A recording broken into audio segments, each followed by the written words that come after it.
हे guys, One Piece episode 1133 आ चुका है, तो जल्दी से इसको एक्सप्लेन करना शुरू करते हैं। एपिसोड की शुरुआत होती है सॉर्बेट किंगडम से, जिसके साउथ पार्ट में आग लगी है और सारे घर जल रहे हैं। तभी हम कुमा को देखते हैं, जो इस आग में से लोगों को रेस्क्यू करके ला रहा होता है। यहाँ लोग बहुत सैड होते हैं और बोल रहे होते हैं कि हम किंग बैकोरी को माफ नहीं करने वाले। तभी एक बच्ची बहुत तेज रो रही होती है, क्योंकि उसकी माँ भी इस आग में फंसी हुई होती है, जिसको देखकर कुमा आग में भागकर चले जाता है। फिर सीन शिफ्ट होता है किंग बैकोरी पर, जो जलते हुए साउथ पार्ट को देखकर बोलता है यही चीज कहीं दूर किसी ईस्ट कंट्री में सक्सेस हुआ था, जिसको देख के सेलेस्टियल ड्रैगन्स बहुत खुश हुए थे। और ये चीज कभी कभी करना पड़ता है लोगों के अच्छे के लिए। भाई मेरा मन तो कर रहा है मैं ही जाके इस बैकोरी को मारूं। इसके मुताबिक लोगों के घर जलाने से वो लोगों का कुछ अच्छा कर रहा है। फिर किंग बैकोरी के पास एक सोल्जर आके बताता है कि कैसल के बाहर बहुत सारे लोग खड़े होकर प्रोटेस्ट कर रहे हैं। तभी हम एक गार्ड को देखते हैं, जो इन लोगों में से कुछ लोगों को शूट कर देता है, और ये ऑर्डर बैकोरी ने उस गार्ड को दिया होता है। ये देख के लोग काफी घबरा जाते हैं, पर तभी इनके पीछे हम कुमा को देखते हैं, जो बहुत गुस्से में होता है और सीधे सोल्जर पर अटैक करके इनको पेल देता है। फिर सीन शिफ्ट होकर कुमा के चर्च पर आता है, जहाँ लोग घायल लोगों की मदद कर रहे होते हैं, और अपनी बॉनी भी कुमा के लिए काफी परेशान होती है। पर अगले सीन में हम देखते हैं किंग बैकोरी की पूरी तरह से फट चुकी है, क्योंकि कुमा ने अकेले इसके सारे सोल्जर्स को पेल दिया है। पर ये सुअर बैकोरी कुमा को बोलता है मैं तुम्हें वो सारा एरिया दे दूंगा जिसको मैंने जलाया है, क्योंकि मुझे उन ह्यूमन गार्बेज से छुटकारा मिल गया है। और यहाँ पर बैकोरी उन लोगों को कचरे की तरह ट्रीट कर रहा होता है, और ये सुनकर कुमा को उस लड़की की याद आ जाती है, जिसकी माँ को वो रेस्क्यू करने के लिए आग में गया होता है। और कुमा आग में से उस लड़की के माँ के बॉडी को लेकर आया था, जो देख के लड़की बहुत रोने लगती है। और ये सीन भी बहुत ज्यादा इमोशनल होता है, और यहाँ पर भाई कुमा भी बहुत तेज गुस्से में आ जाता है। पर तभी बैकोरी कुमा पर गोलियां चला देता है, लेकिन कुमा को इससे कुछ होता ही नहीं है, और कुमा अगले ही पल अपने एक खतरनाक अटैक से किंग के पूरे कैसल को ही डिस्ट्रॉय कर देता है। और इसकी खबर मैरी जोस तक पहुंच जाती है, किंग बैकोरी को अब रिप्लेस कर दिया गया है। फिर सीन वापस सॉर्बेट किंगडम में आता है, जहां लोग कुमा से बहुत खुश होते हैं और यहाँ का किंग कुमा को बना देते हैं। पर कुमा अभी भी अपने चर्च में ही रह रहा होता है। इसके बाद सीन चर्च पर ही आता है, जहाँ बूढ़े लोग कुमा को किंग कुमा कहकर बोल रहे होते हैं। तो कुमा बोलता है यार मेरे से मजे मत लो, क्योंकि रियल में इस कंट्री को मिस्टर बुलडॉग चला रहे हैं, मैं तो बस एक फिगर हेड हूँ, ताकि सभी लोग सेफ फील कर पाए। तभी एक बूढ़ी अम्मा कुमा से पूछती है बॉनी कहाँ पर है, तो कुमा बोलता है वो वहाँ पर एक्सरसाइज कर रही है। पर कुमा थोड़ा सा शॉक्ड हो जाता है, क्योंकि वहाँ पर बॉनी नहीं होती है और कोई दूसरी यंग लड़की होती है जो दौड़ रही होती है, और इस लड़की को यहाँ पर पहले किसी ने देखा नहीं होता। तभी कुमा का दोस्त बोलता है ये तो जिनी जैसी लग रही है। ये सुनकर कुमा शॉक्ड हो जाता है। तभी वो लड़की यहाँ पर आके पूछती है तुम सब इतने सरप्राइज क्यों हो। फिर ये लड़की बोलती है मैं अपने 10th बर्थडे पर अपने पापा के साथ सीए में जाऊंगी, इसलिए मैं एक्सरसाइज करके अपने स्टेमिना को बूस्ट कर रही हूँ। ये सुनकर कुमा का दोस्त बोलता है तुम्हारा डैड है कौन। फिर ये लड़की मिरर के सामने जाकर अपने आप को देखकर ही शॉक्ड हो जाती है और बहुत तेज चिल्लाती है और बॉनी में बदल जाती है। ये देख के सभी शॉक्ड हो जाते हैं कि ये तो अपनी ही बॉनी है, और ये देख के कुमा बेहोश हो जाता है। फिर एक बूढ़ा आदमी डेविल फ्रूट वाली किताब में देखकर बोलता है ये तो एजेड फ्रूट है, पर बॉनी ने इसको कब खाया। और दूसरी तरफ कुमा का दोस्त बॉनी को वापस से एक बार ट्रांसफॉर्म होने के लिए बोलता है। बॉनी बहुत ट्राई करती है पर ट्रांसफॉर्म नहीं हो पाती। ये देख के कुमा बोलता है रहने दो बॉनी, आज के लिए ये बहुत है। तभी कुमा के पास कोई आता है, और अगले ही पल कुमा का दोस्त बॉनी को उठाकर बोलता है ये तो एक बूढ़ी अम्मा में बदल गई। पर ये अपनी बॉनी नहीं होती है। बॉनी तो चर्च के गेट के सामने खड़ी होती है, और यहाँ मिस्टर बुलडॉग आए होते हैं। और जिस बूढ़ी अम्मा को कुमा के दोस्त ने उठा रखा होता है, वो मिस्टर बुलडॉग की मदर होती है, जो पहले क्वीन रह चुकी है। इसके बाद हम एक न्यूज़पेपर में कुमा के बारे में देखते हैं, जहाँ लिखा होता है कुमा ने सॉर्बेट किंगडम को जलाया है। और ये देख के कुमा के दोस्त बिल्कुल भी खुश नहीं होते हैं। फिर मिस्टर बुलडॉग बोलते हैं ये काम जरूर किंग बैकोरी का होगा, क्योंकि उसके साथ वर्ल्ड गवर्नमेंट भी है, और वो अपने थ्रोन को जरूर वापस लेने आएगा। और मुझे रिपोर्ट मिली है कि वॉरशिप्स भी प्रिपेयर हो चुकी है। ये सुनकर सभी बूढ़े लोग काफी ज्यादा घबरा जाते हैं और बोलते हैं हम नहीं चाहते हैं कि वो वापस आए, और इस बार हमें वो जरूर मार देगा, अब जाके हम शांति से रह पा रहे हैं। फिर कुमा इन सभी को बोलता है अगर वो इस बार आएगा तो मैं उनसे फाइट करके उनके सभी फोर्स को पेल दूंगा, पर उसके बाद मैं एक क्रिमिनल बन जाऊंगा, इसलिए मैं इस कंट्री में नहीं रह पाऊंगा। जब ऐसा होगा तो मिस्टर बुलडॉग तुम उस थ्रोन पर बैठना और बॉनी को रहने के लिए जगह भी देना। तो मिस्टर बुलडॉग बोलता है तुम इसकी बिल्कुल भी चिंता मत करो। फिर कुमा बॉनी के पास जाकर बोलता है तुम मिस्टर बुलडॉग और मिस कॉनी की बात मानना। तो बॉनी बोलती है तुम कहीं जा रहे हो क्या, इससे मैं सैड हो जाऊंगी। तो कुमा बोलता है तुम्हें और बाकी सबको प्रोटेक्ट करने के लिए मुझे जाना पड़ेगा। और ये सुनकर बॉनी कुमा को गले लगा लेती है। इसके बाद हम 3 मरीन शिप को देखते हैं, जो कुमा के शिप के सामने खड़े होते हैं, और कुमा को देखकर बैकोरी मरीन्स को कुमा को मारने का ऑर्डर देता है। पर कुमा अगले ही पल अपने शिप से उड़कर एक तगड़ा अटैक करता है, जिससे एक बार में ये तीनों मरीन शिप्स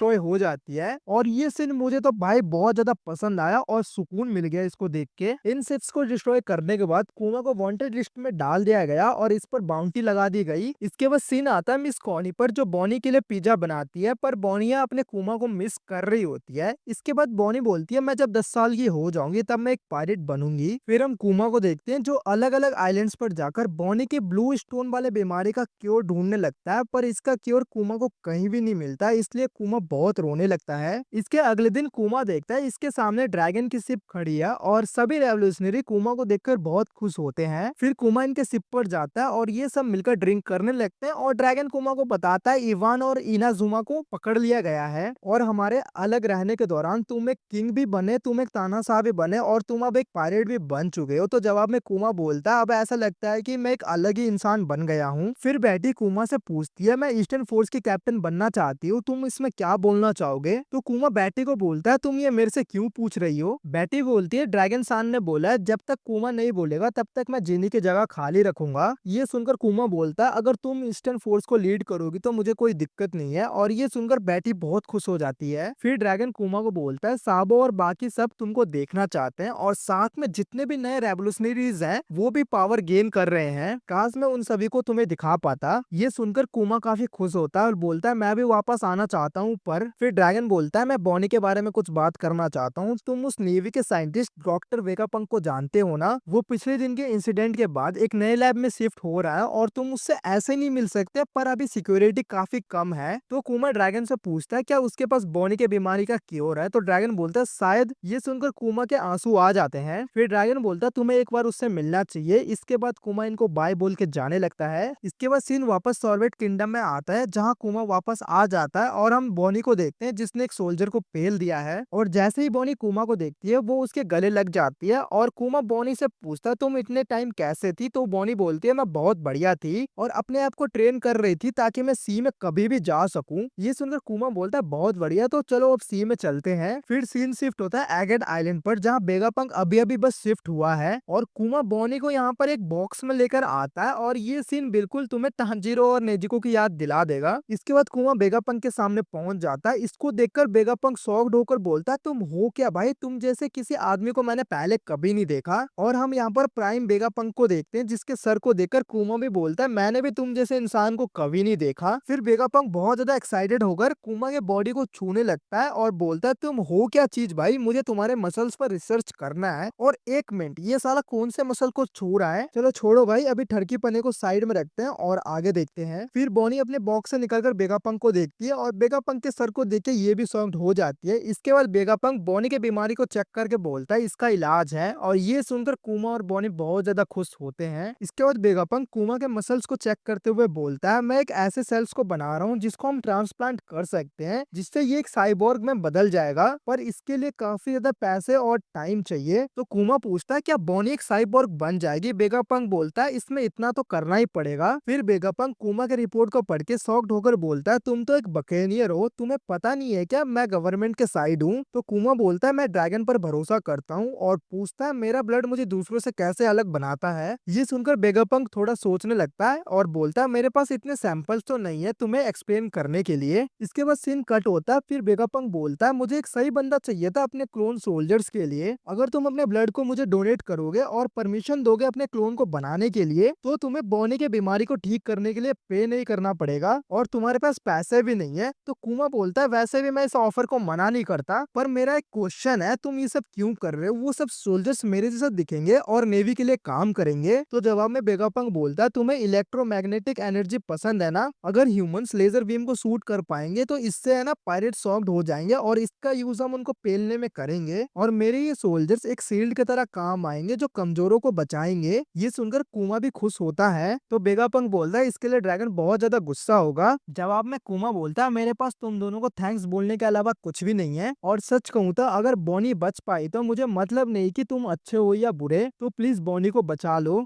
ये सुनकर वेगापंक बोल रहा तुम तो एक सेंट हो। फिर सीन मैरी जुआस पर आता है जहाँ सैटर्न को इसी क्लोन सोल्जर के बारे में कोई बता रहा होता है। तो सैटर्न बोलता है मेरे पास एक आइडिया है। इसके बाद सीन वापस से कुमा पर आता है जो बोलता है मैं कोई सेंट नहीं हूँ, मैं बस एक पैटिफिस्ट हूँ जो बस शांति चाहता है। ये सुनकर वेगापंक बोलता है ये भी काफी बढ़िया है भाई, मैं तुम्हारे क्लोन का नाम पैटिफिस्टा ही रखूंगा। और यहीं पर ये एपिसोड एपिसोड भी खत्म हो जाता है। तो गाइस आज के वीडियो के लिए बस इतना ही, मिलता है नेक्स्ट वीडियो में। अगर आपको वीडियो पसंद आई होगी तो प्लीज वीडियो को लाइक करना, शेयर करना, साथ में चैनल को सब्सक्राइब कर देना। Thank you guys.